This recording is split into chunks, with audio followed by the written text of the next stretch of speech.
In this Hauseit tutorial, we will be showing you how to use the new development closing cost calculator available at hauseit.com. If you're not already on the calculator page itself, you can get here by visiting hauseit.com. The spelling is up here in the middle.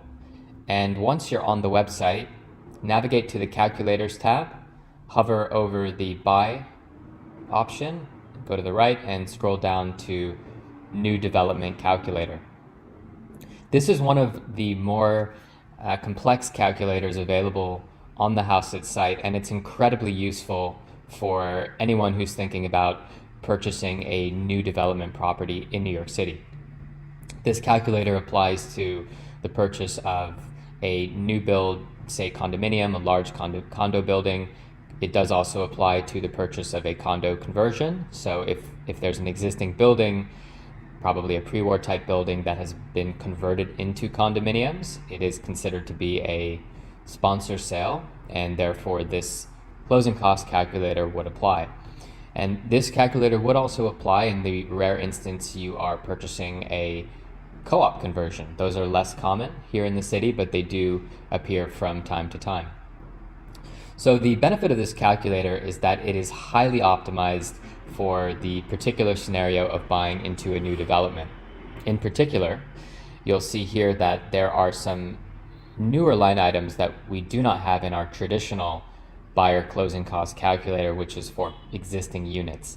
So we have the sponsor, attorney, and document fees. We have working capital contribution. We also have the super apartment contribution. Furthermore, there is the ability down here on the left for you to toggle these items. So such as the working capital contribution, you can enable it completely. If that does apply to your particular purchase, you can disable it. The same goes for the super apartment contribution. And for all of these so-called sponsor closing costs, you can actually toggle this on if the sponsor is willing to pay. So this will help you prepare for a negotiation. You can figure out your bottom line, and as you negotiate with the sponsor, hopefully over some of your closing costs, you can actually model out the implications for you based on what you're able to negotiate. So let us start with a hypothetical example. Let's say we are purchasing a $1.5 million new construction condo, and we are going to finance 80%. So this is really all we need to input in order to start getting an output here. So we've put in the price, amount financed, and the housing type. So if you go here on the right, you'll see that we have the new construction related closing costs. The New York City transfer tax and the New York State transfer tax are usually paid by sellers in the case of an existing unit being resold. However, for new developments, condo conversions, sponsor sales, however you want to describe them, it's customary for the buyer to pay. Now, that being said, it is also possible for you to negotiate these closing costs with the sponsor or the developer. So let's quickly go back down here to the other optional sponsor closing costs. And in this case, let's pretend we're buying into, say, 250 unit building. So it's a pretty large new development, ground up, brand new building.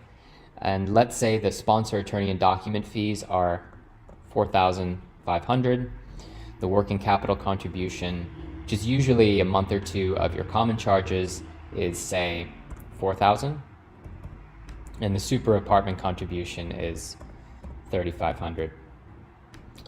So if we go to the right here, we'll see that the new construction related closing costs now have been incorporated based on our inputs down here on the left.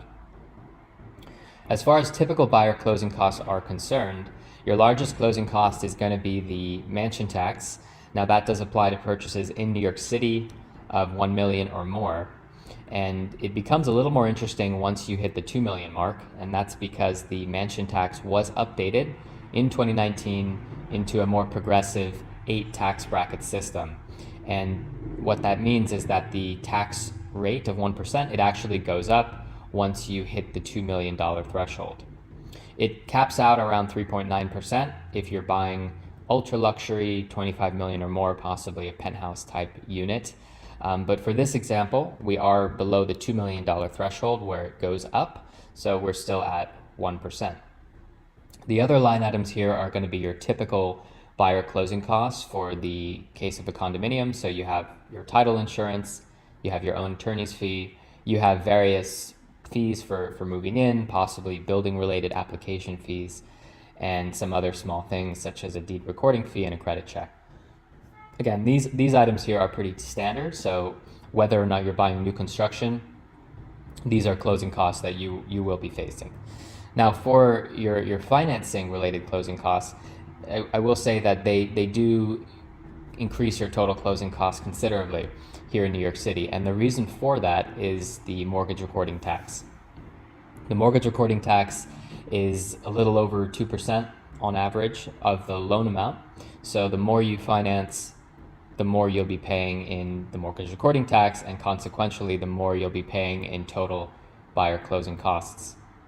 There are some other financing related costs, such as title insurance, specifically the premium, which protects the mortgage lender against future claims against your title.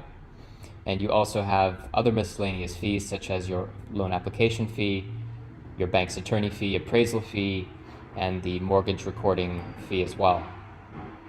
So again, the typical buyer closing costs and the financing related costs are not necessarily sponsor related closing costs. So if you're thinking about buying a sponsor unit and you're looking at this number and your total closing costs and you're thinking, wow, this is really big, you may want to consider what your buyer closing costs are in the case of a non-new development, and then analyze the difference based on the incremental amount that you're going to be paying for the new construction versus existing construction. And obviously, if you're buying new construction, there's a specific type of property you're looking for. You're looking for presumably high-end finishings, a large, high-quality developer if you're buying a really large building, luxury type product. So there is an additional cost associated with those types of requirements, both in terms of your price per square foot that you're going to pay, as well as your closing costs. Now, with that said, it is certainly possible, again, to negotiate the sponsor-related closing costs on a transaction. The ability for you to do this is largely going to depend on the amount of leverage that you have. And the amount of leverage you have is based on the level of other interest in purchasing these types of units. So if the sponsor has an 800 unit building, the market is slow, you'll have a lot of leverage.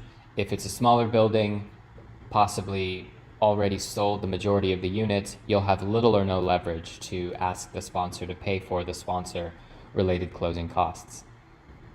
Now let's assume though that we were able to persuade the sponsor to cover the New York City and New York State transfer taxes. This is a pretty common thing that's negotiated, so you in general would have a good shot of getting some or all of those to be paid for. So if we toggle this button here for sponsor pays, you're immediately going to see down here a change in the amount that the buyer pays and the sponsor pays. So if we untoggle it, you'll see that 100% of these closing costs are being paid by the buyer. Whereas if we toggle this on, you're going to see that now the sponsor is picking up a pretty decent amount of your total buyer closing costs or sponsor related closing costs. The breakdown of New York City and New York State transfer taxes are at the top. Now we can also try to negotiate the sponsor attorney and document fees. So these fees are usually listed in terms of the offering plan. So we have an example down here of kind of what that looks like. Oftentimes they call it a closing fee, and the actual fee amount may vary based on whether or not you're financing and where the closing may occur. For example, in this case, it is $4,000 as a base fee. However, if you are financing, there appears to be an additional fee of $850. Furthermore, if the closing is held in a different office, there appears to be an additional fee. Also, this building is offering parking spots and storage cages for sale. So if you're buying one of those, you need to increase the fee as well. So you'll find the summary of these closing costs by asking your buyer's agent to contact the new development office, or if you're in touch with the new development office directly, they will send those to you. But it is, generally speaking, a good idea to request a buyer closing credit if you are purchasing new construction. And that's because, in general, most developers are paying similar, if not the same, commission rate if the buyer does not have an agent. So if you involve a buyer's agent and you're able to receive a portion of that commission back through a buyer closing credit, you can reduce your buyer closing costs by up to 2% of the total amount. So if we go back to the sponsor closing costs, let's go ahead and assume that we got the sponsor to pay for these document fees. So if we toggle this on, you're going to see that the sponsor pays amount is going to go up by $4,500. And that's exactly what happened. We can do the same thing for working capital contribution and the super apartment contribution. Now, as far as the working capital contribution, we don't want to get your hopes up on this one. It's usually very, very hard, if not impossible, to persuade the sponsor to cover the working capital contribution and or the reserve fund contribution. And that's because this money that you're contributing is going into a building in which you're purchasing a pro rata share of ownership. So although this money is leaving your bank account and going into a different bank account, in theory, it's still technically some of your money. And that's why the sponsor is usually not going to pay it. Also, to be more specific, most of the time for a much larger building, you'll be asked to contribute, say, 1 month of maintenance or common charges to the working capital fund and another month to the reserve fund. So they're basically two funds that the building will have. They fill it with money and then they use that for unexpected repair and other expenses over time.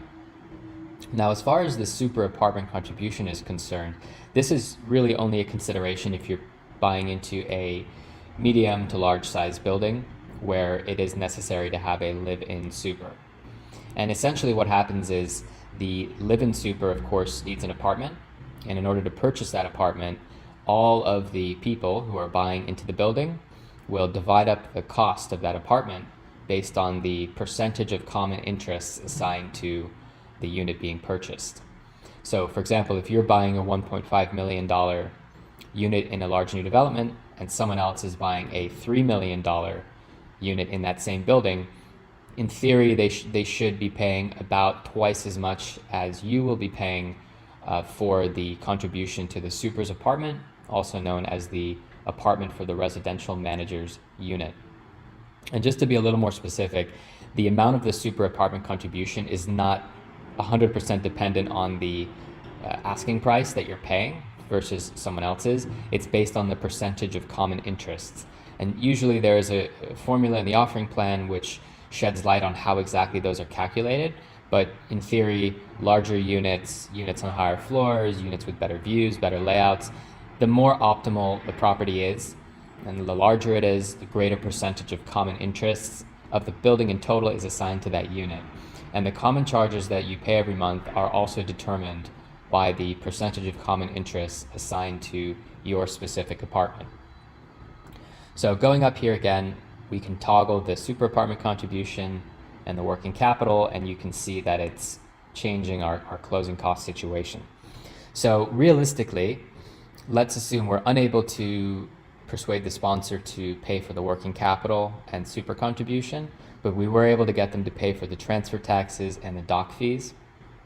Under this scenario, we are paying really only 4.217% in closing costs, and the sponsor is picking up the extra 2%.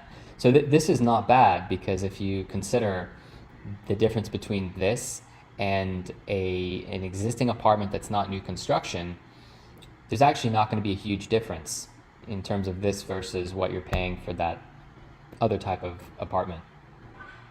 So we hope this was a helpful overview of the new development closing cost calculator. There are some other calculators for you to look at if you are interested. You have more specific calculators for the mansion tax, the mortgage recording tax. You can also learn a little bit more about purchase CEMAs. If you're buying an existing apartment and you're financing, you may be able to save a little bit of money using that strategy as well. And one final note, you can email yourself the results of this calculator, and you can also generate a PDF that you can save down and print out. If you have any comments leave us a note below the video. And if there's anything else we can help you with, please don't hesitate to email us, text us, or give us a call.